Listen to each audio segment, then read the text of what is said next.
Did you know that Mont Blanc kills more people than Mount Everest, just as an example?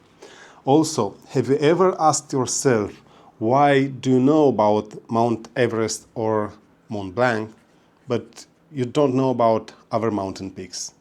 What's the reason? For example, when it comes to Via Ferrata, many will know about Mürren in Switzerland and then the Stairways to Heaven in Austria. But why?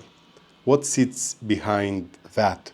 Why do we know about some mountain peaks and some attractions, but nothing about some others? Of course, it is easy to understand that the more people go somewhere, then more recognizable and frequently promoted a point of interest or a location is. So from there, more and more will go there. But have you ever asked yourself, what is the impact on you, on the experience you live, on the way you evolve as an individual? Are you aware of the positives or the negatives such skewed, biased access to these landmarks, points of interest, and so forth have on you? Have you ever asked yourself about that? Look, if you don't see triggering content on the channel, on my channel, it's because I'm not chasing that.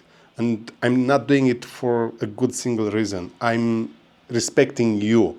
I respect your intelligence. I respect who you are as an individual.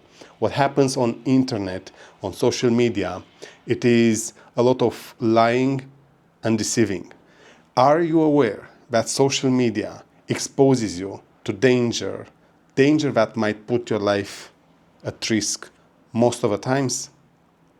Have you ever thought about this possibility that what you see on social media actually is not the truth?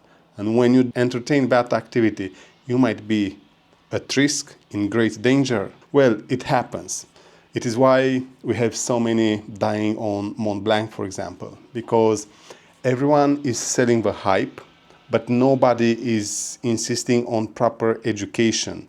And there is a good reason. We individuals don't like education.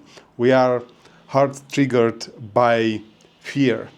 We are easy to impress by things not at reach to us. And when we go and check that, even if, for example, Mürren in Switzerland is not, at the end of the day, it is easy to do, but it is impressionable. When you look at the drop, wow, what a drop, it is amazing. And you go do that without realizing that it actually is easy to go through that Via Ferrata, but if you then go on other Via Ferrata nobody talks about, you end up in great danger. You end up on segments that are really difficult. You'll not know what to do. You'll not have enough gear with yourself to then get yourself out of a situation.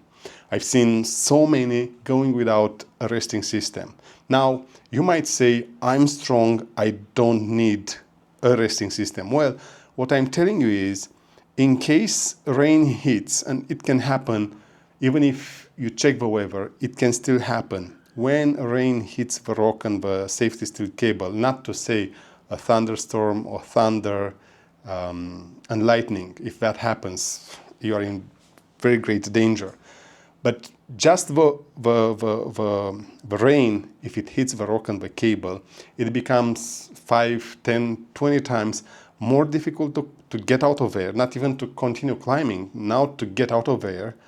And the danger of injury increases at least by tenfold. The thing is, on social media, what they do is they try to trigger your fear, insecurities, your curiosity.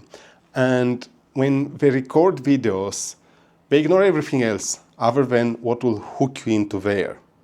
Once they do that, mission accomplished. You'll get in, you'll get enthusiastic, and then you'll say, oh, now I'm going and doing that activity. And you go and do it without knowing absolutely anything about it, about the safety requirements, not even the safety rules, but safety requirements to keep yourself away from danger.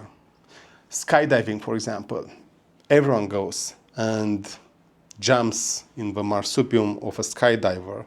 They do it once and they think, wow, it was amazing. Well, it wasn't. What happened there is the whole experience, it is way too much to be handled by your brain, your cognitive capacity. And of course it impresses you. When you go on a Via Ferrata, on a vertical, on a high drop, it will impress you and you will think, wow, it is amazing. And you stick with that. And you leave that emotion from the perspective of the little person.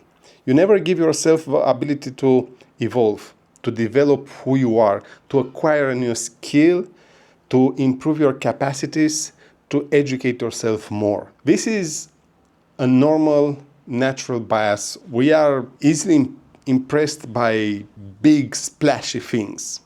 And when it comes to educating ourselves, to acquiring new skills, it becomes tiring because you have to use your system too. We, the humans, we have the system 1 and the system 2 in our head. The system 1, the more primitive one, just reacts, guesses. It is a lot of guesswork there. You might read and guess, oh, this is what this text wants to say, and that one is your conclusion.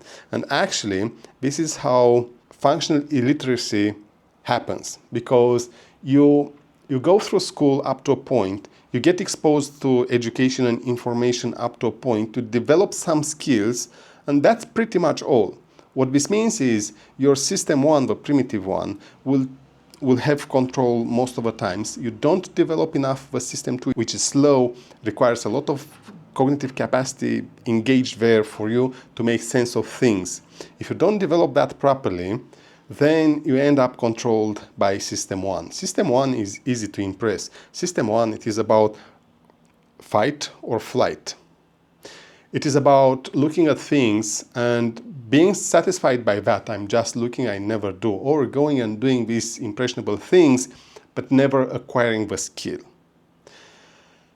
So, back again, and I will leave it with you to answer into the comments. Have you ever asked yourself why on social media you have a skew of everything? New camera gear, the manufacturers send them to the influencers are speaking about it, you go and buy that, and it is a continuous cycle like that. And the question is, how good is that for you and for society? It is definitely good for the profits of the influencers and the manufacturers. The question is, how good is it for you? Because all these people, they are forced by an invisible contract to speak in a certain way. And this means at your expense.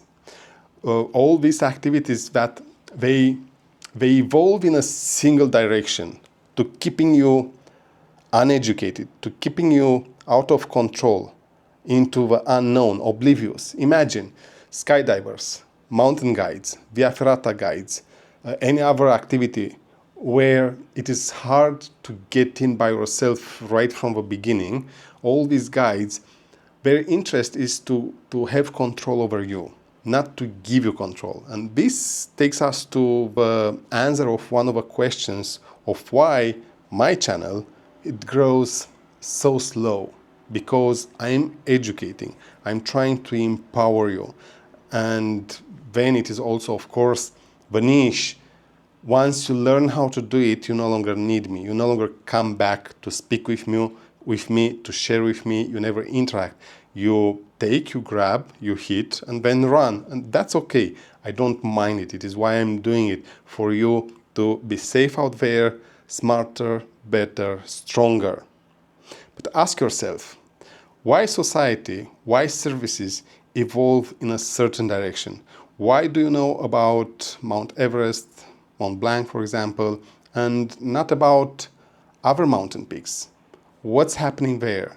What is the real way of living that will actually have a positive, real positive impact on you? Ask yourself and drop a line into the comments. Let's see where the discussion goes.